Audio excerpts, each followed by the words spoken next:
Assalomu alaykum hammaga.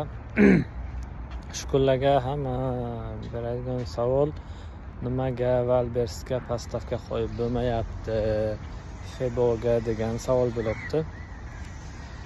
Shular qatorida men o'zim ham qo'ya olmayapman necha kundan beri urinib. Febodagi skladdagi tovarlar bizning bilishimizcha Valbersda o'zini aytishi bo'yicha ham sklad to'lib qolgan. Savdo hozir kamligi uchun yil oxirigacha skladlarni ko'paytirish masalasi ko'rilgan. Ungacha esa o'sha tovarlar sotilgunicha kutib turishimiz kerak. Har kuni svobodniy slot chiqibdi. Ulgurgan olibdi, ulgurmagan qolib ketyapti. Bir martagina men ulgurdim 20-mayda borib tashladim. O'shandan beri boshqa hali ulgurganim yo'q.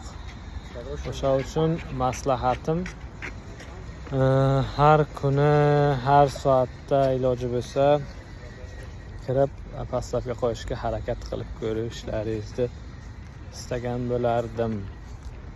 O'zim bir haftadan beri urinaman, lekin qo'yib bo'lmayapti. Hammaga rahmat, sog' bo'lasizlar.